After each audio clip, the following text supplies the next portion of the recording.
So the two brushes I'm going to be using for this look are the pointed liner brush and a detailed liner brush, and I'm going to be using watercolor paints, and the first one I'm going to be using is by Wolf in the color 030.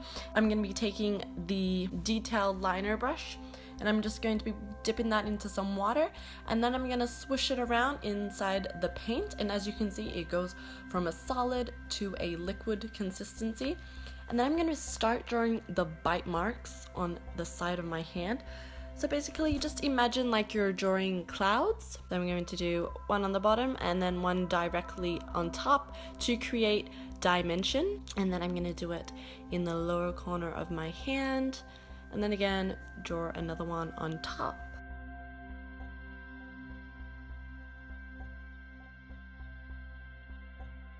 And just keep things asymmetric, I'm going to do a smaller one just underneath my index finger.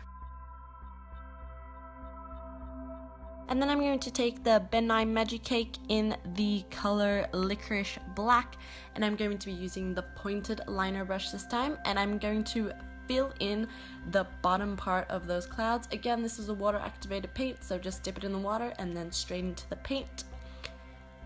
So here I am just coloring in the lower proportion of those cloud shapes. Now the pointed liner brush is perfect because it is rounded compared to the long thin shape of the detail liner brush.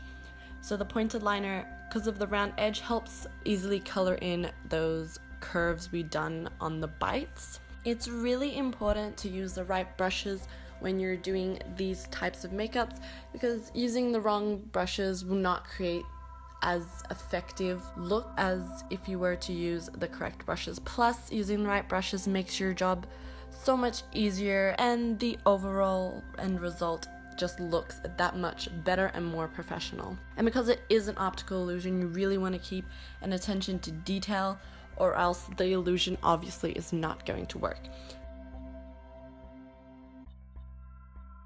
And then moving back to the detail liner, I'm taking the same Wolf paint, and then I'm just going to be coloring that top part of our bite.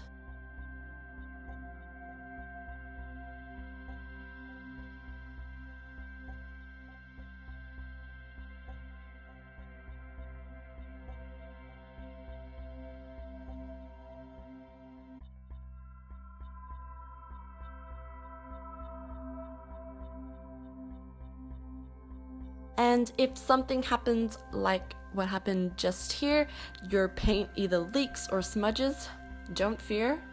The great thing about water-based is it comes off with water. So just get a Q-tip, dip it in some water, clean up the edges, and it's like it never happened.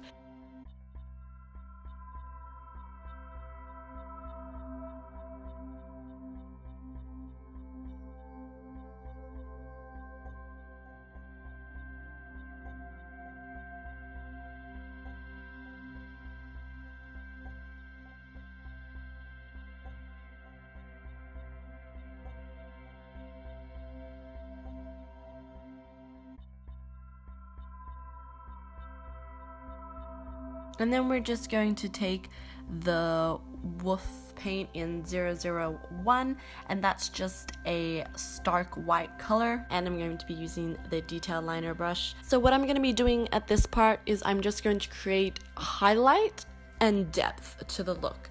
So what I'm going to be doing here is I'm accenting vertical lines down those cloud bits. So where the bite marks dip down, I'm drawing a line straight through that dip down into the black to correspond and match towards the dips in the black underneath. Now what this is going to do, this is going to create dimension while also adding highlight to the look. So it's not going to completely look flat. It's going to look like a three-dimensional bite, and it's going to help with that optical look. So I'm going to be doing this on all the bites, and I'm also going to be highlighting the top accents of those curves.